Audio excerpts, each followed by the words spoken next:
बिस्मिल्लाहिर्रहमानिर्रहीम। अस्सलाम वालेकुम नाजरीन, तारीख की दुनिया में खुश आमदीद।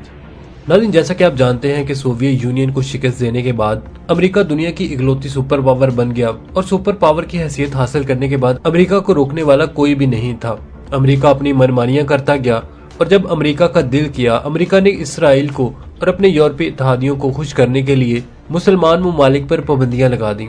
तो नाज़रीन, जब से अमेरिका सुपर पावर बना है, अमेरिका ने न सिर्फ चीन की परवाह की है और न ही रशिया को किसी खातर में लाया है, लेकिन पिछले 5 सालों से चीन और रशिया के माबैन ताल्लुकात तारीख की बुलंद तरीन सतह पर है। इन दोनों ममालिक ने अमेरिका को काउंटर करने के लिए इत्तेहाद कर लिया है और क्योंकि ये दोनों ममालिक अब जदीद तरीन टेक्नोलॉजी के लिहाज से अमेरिका के हमपल्ला हैं और माशी और फौजी मैदान में अमेरिका को हर महाज पर कड़ा चैलेंज दे रहे हैं, तो नाज़रीन इस हवाले से चीन और रशिया का करीब आना अमेरिका और इसके हवारियों को एक आंख नहीं भा रहा। नाज़रीन, जैसा कि आप जानते हैं कि अमेरिकी सदर जो बाइडन आजकल यूरोप के दौरे पर हैं और वो यूरोप में अपने मुख्तलिफ इत्तेहादियों से मिल रहे हैं। तो नाज़रीन, यूरोपीय ममालिक के दौरे के दौरान अमेरिकी सदर चीन और रशिया पर फट पड़े और इन दोनों ममालिक पर इल्जामात की बुछाड़ कर दी।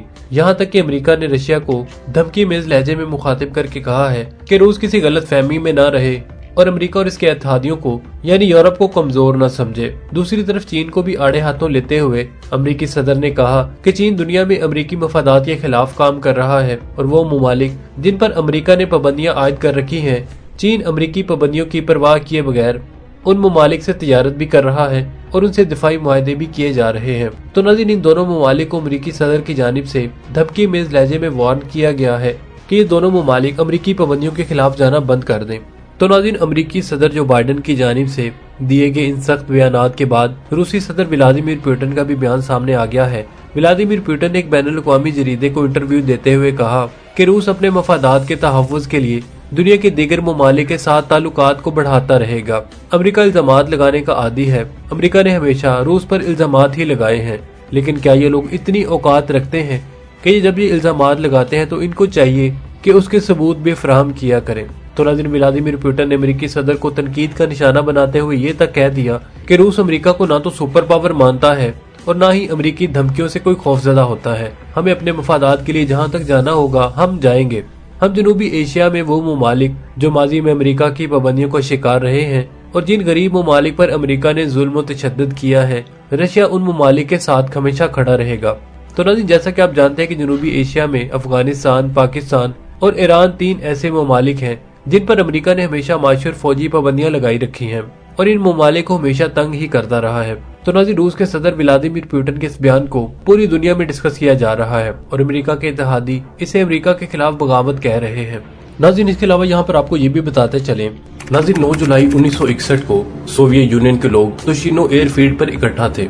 ये लोग सोवियत एविएशन डे के मौका पर ही इस एयरफील्ड पर इकट्ठा हुए थे ताकि यहाँ पर होने वाली आलीशान एयर परेड को देखा जा सके। सोवियत लोगों ने इससे पहले इतना आलीशान शो पहले कभी नहीं देखा था और इस शो को देखने के लिए सोवियत ऑफिशियल्स ने बल्कि दूसरे ममालिक के रिप्रेजेंटेटिव भी इधर मौजूद थे, खासकर नेटो ममालिक के ऑफिशियल्स। और सोवियत यूनियन ने इन्हीं ममालिक के लिए शो में स्पेशल सरप्राइज भी रखा हुआ था। नाज़रीन, अभी एयर शो को स्टार्ट हुए कुछ ही देर हुई होगी कि 10 ऐसे त्यारे अचानक एयरफील्ड के ऊपर से गुजरते हैं जिन्हें इससे पहले कभी किसी ने नहीं देखा था।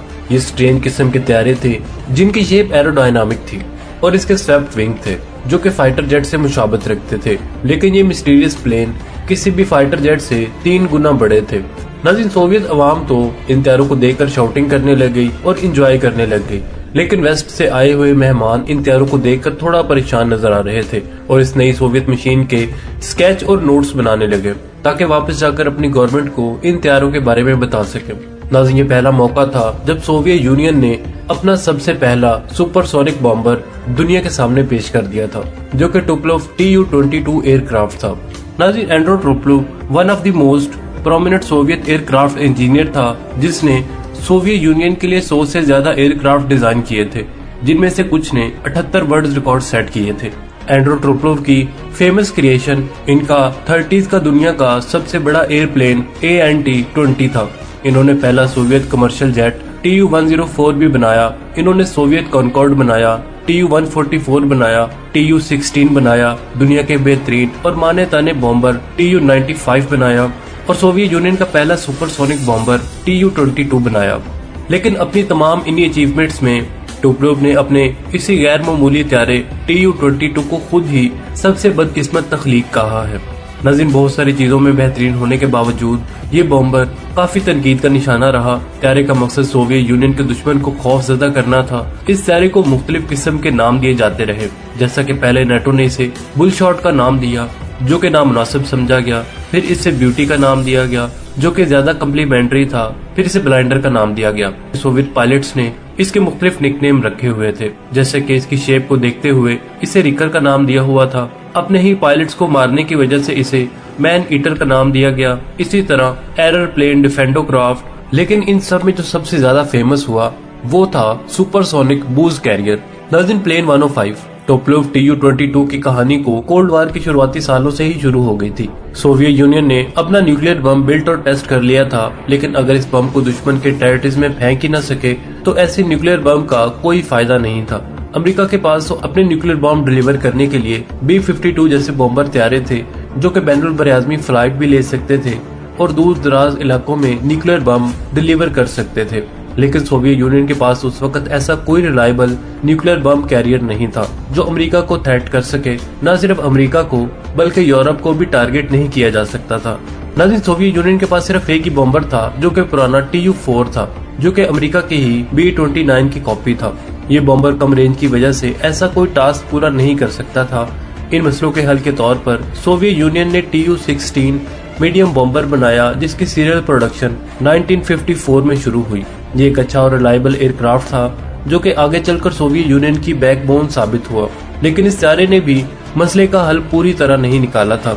यहाँ आप यही कह सकते हैं कि इसने न्यूक्लियर बम डिलीवर करने के मसले को आर्जी तौर पर हल कर दिया था। लेकिन जब पहले सरफेस टू एयर मिसाइल्स आना शुरू हुए और इंटरसेप्टर एयरक्राफ्ट भी मैदान में आ चुके थे, जो कि ऐसे ही बॉम्बर का शिकार करने के लिए बनाए गए थे, तो सबसोनिक Tu-16 भी दुश्मन के इंटरसेप्टर और साम सिस्टम के होते हुए दुश्मन की टेरिटरीज में दाखिल नहीं हो सकता था। तो नाज़रीन, बात वहीं आ गई कि ऐसे न्यूक्लियर बम होने का क्या फायदा जिसे डिलीवर ही न किया जा सके। तो सोवियत यूनियन के इस मसले का हल फौरी तौर पर निकालना था और दुश्मन के एयर डिफेंस को ब्रेक करने के लिए एक ऐसे बॉम्बर की जरूरत थी कि वो एक सुपरसोनिक स्पीड से परवाज कर सके, और वो एंड्रे टोपलोव भी थे जिन्होंने ऐसा बॉम्बर बनाने का मशवरा दिया। दूसरी तरफ अमेरिका भी सुपरसोनिक बॉम्बर B-58 बना रहा था। इसको देखते हुए सोवियत यूनियन भी जल्दी से जल्दी अपना सुपरसोनिक बम्बर बनाना चाहता था। तो सोवियत गवर्नमेंट ने फौरन टोपलोव का प्रपोजल कबूल किया। ये प्रपोजल 2 प्रोजेक्ट्स पर मुश्तमिल था। पहला ये सजेस्ट किया गया कि सबसोनिक Tu-16 पर बेस्ड सुपरसोनिक एयरक्राफ्ट बनाया जाए, जिसकी स्पीड 1500 किलोमीटर पर आवर होगी। दूसरा प्रोजेक्ट ये सजेस्ट किया गया था कि एक बिल्कुल नया एयरक्राफ्ट डिजाइन किया जाए, जो कि 1700 किलोमीटर पर आवर की स्पीड का हामिल होगा। टोपलोव ने Tu-16 पर बेस्ड सुपरसोनिक बम्बर बनाने की डेडलाइन मार्च 1958 सजेस्ट की कि अगर इस पर बेस्ड बम्बर बनाएंगे तो मार्च 1958 तक ये त्यारा ट्रायल्स के लिए रेडी हो जाएगा। जबकि दूसरा प्रोजेक्ट, जिसमें एंड्रे टोपलोव की खुद काफी दिलचस्पी थी और एक बेहतरीन और एडवांस्ड और इंतहाई और तेज तरीन बम्बर डिजाइन था, जो कि सोवियत एयरफोर्स में काफी एडवांसमेंट ला सकता था। लेकिन सोवियत यूनियन ने पहला प्रोजेक्ट सिलेक्ट किया कि Tu-16 पर बेस सुपरसोनिक बम्बर बनाया जाए, जो कि निस्बतन जल्द ही बन जाना था। तो अब नए सुपरसोनिक एयरक्राफ्ट के लिए Tu-16 वाला सबसोनिक फ्यूजलाज इस्तेमाल करना था। मतलब इस एयरक्राफ्ट की बुनियाद में ही गड़बड़ की जा रही थी। मल्टीपल एक्सपेरिमेंट्स और कैलकुलेशन करने के बाद एंड्रे टोपलोव ने Tu-16 की बॉडी रिजेक्ट कर दी और सोचा जा रहा था कि सबसोनिक बॉडी पर सुपरसोनिक एयरक्राफ्ट बनाना नामुमकिन है, और इस प्रोजेक्ट को रिजेक्ट करके एक नई सुपरसोनिक बॉडी बनाने के बारे में भी सोचा जा रहा था। लेकिन जब बात इंजन लेआउट डिजाइन की आई तो नए सिरे से एयरक्राफ्ट बॉडी बनाने का ख्याल खत्म कर दिया गया, क्योंकि टोपलोव ने इस एयरक्राफ्ट के इंजन को रिप्लेस करने के लिए एक अनयूजुअल जगह चुनी थी, और वो जगह थी एयरक्राफ्ट की बैक साइड पर फ्यूजलाज के ऊपर। एविएशन हिस्ट्री में ऐसा कम ही देखा गया है कि किसी ने ऐसा किया हो। इस एयरक्राफ्ट का पहला प्रोटोटाइप 1957 के एंड पर बनाया गया और जून 1958 में इस प्लेन को पहली बार उड़ाया गया, जिसे टेस्ट पायलट यूविया राशिव ने पहली बार उड़ाया। लेकिन ये त्यारा नया लगने के बजाय पुराना लग रहा था। नाज़रीन, इसकी पहली फ्लाइट में टोपलोव ने फौरी नोट किया कि ना तो इस एयरक्राफ्ट की इतनी स्पीड है और ना ही रेंज है। इसका दूसरा प्रोटोटाइप बनाया गया, जिसमें नए पावरफुल इंजन डाले गए। इसमें मजीद मॉडिफिकेशंस और अपग्रेडेशन की गई और 7 सितंबर 1959 को इस प्रोटोटाइप की भी पहली परवाज भरी गई, जिसके बाद इसकी और भी टेस्ट परवाजें ली गई। नाज़रीन, 7वीं परवाज में सुपरसोनिक स्पीड के दौरान ये प्लेन तबाह हो जाता है, जिसमें पायलट यूरी और क्रू मैन मारा जाता है। जबकि पहले वाला प्रोटोटाइप भी बाद में टेस्ट फ्लाइट के दौरान क्रैश हो जाता है, लेकिन इसके बावजूद सोवियत यूनियन ने इस एयरक्राफ्ट को सीरियल प्रोडक्शन में डाल दिया, जबकि इसमें प्रॉब्लम्स की एक लंबी लिस्ट थी। नाज़रीन, उन्होंने इस प्रॉब्लम्स को सॉल्व करने के बजाय इसे प्रोड्यूस करना शुरू कर दिया। इसके first stage of factory test भी नहीं किए गए। 22 सितंबर 1960 को पहला सीरियल प्रोड्यूस्ड TU-22 अपनी परवाज भरता है। 2 महीनों बाद ये त्यारा इमरजेंसी लैंडिंग करता है, जिसमें इसका पायलट जख्मी हो जाता है। 1962 में इस त्यारे को सर्विस में शामिल किया जाता है। इस त्यारे में बहुत सारी प्रॉब्लम्स की वजह से ये आए दिन ही क्रैश लैंडिंग करता रहता है। इसकी हर प्रोडक्शन के मॉडल में अपग्रेडेशन की जाती रही। इसके दूसरे इश्यूज में एरोडायनामिक, स्लो लैंडिंग और स्पीड भी शामिल थे। ताहम वक्त के साथ साथ इसके प्रॉब्लम्स रिसॉल्व किए जाते रहे, लेकिन इस त्यारे के avionics panels in best pilots के लिए भी कॉम्प्लिकेटेड थे।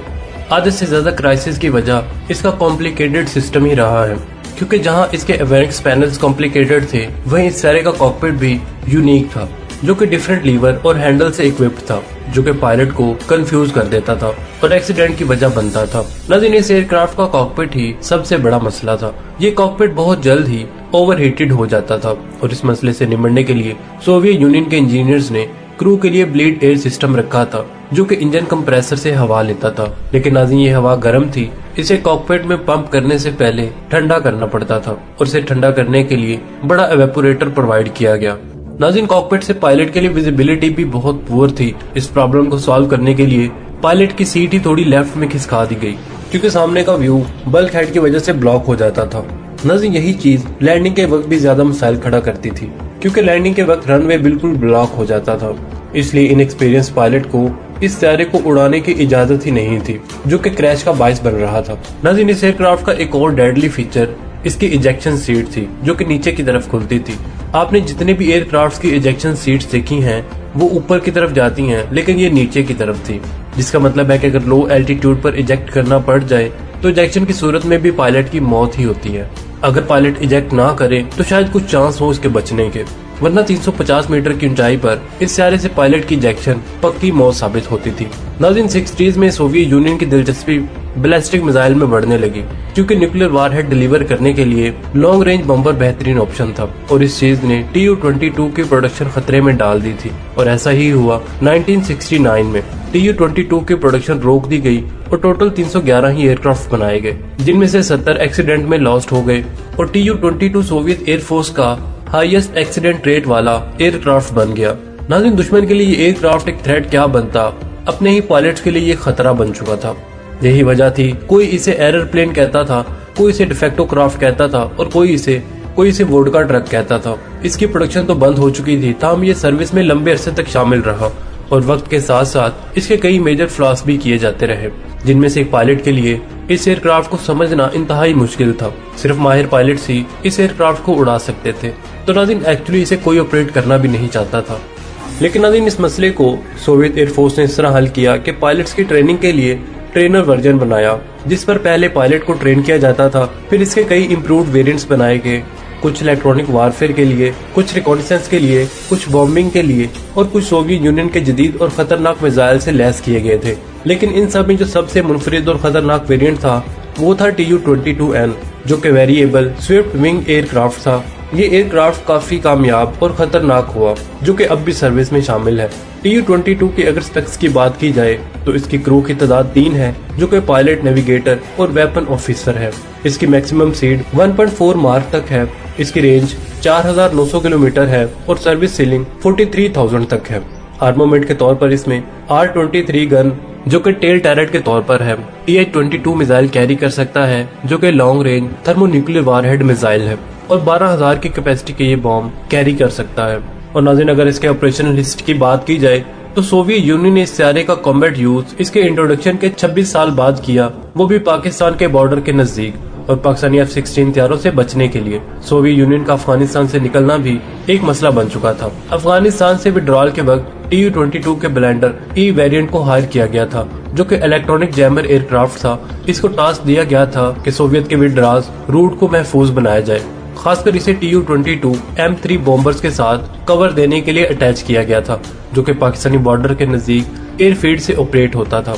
तो नाज़रीन, TU-22 इलेक्ट्रॉनिक जैमर का काम था कि पाकिस्तानी F-16 के रडार सिस्टम को सप्रेस्ड करके F-16 को इन बॉम्बर्स के खिलाफ कार्रवाई करने से रोका जा सके, क्योंकि यहाँ अक्सर पाकिस्तानी F-16 बॉर्डर क्रॉस करके एयर स्ट्राइक्स और कॉम्बैट करने आ जाते थे। तो नाज़रीन, TU-22 इलेक्ट्रॉनिक वारफेयर मिशन के तौर पर यहाँ इस्तेमाल हुए थे। सोवियत यूनियन के अलावा दूसरे ममालिक भी इस एयरक्राफ्ट का कॉम्बैट यूज कर चुके थे, जिनमें लीबिया ने सबसे ज्यादा इसे कॉम्बैट में इस्तेमाल किया। लीबिया ने इसे तंजानिया और सूडान के खिलाफ किया, जबकि इराक ने भी इसे कॉम्बैट में इराक ईरान वार के दौरान ईरान के खिलाफ स्ट्राइक करने के लिए इस्तेमाल किया था। तो नाज़रीन, अब तक के लिए सिर्फ इतना ही। उम्मीद है आपको हमारी आज की वीडियो पसंद आई होगी। कमेंट सेक्शन में अपने ख्यालात का इजहार करना मत भूलिएगा। इसके साथ ही आमिर सुहेल को इजाजत दीजिए। अल्लाह निगहबान।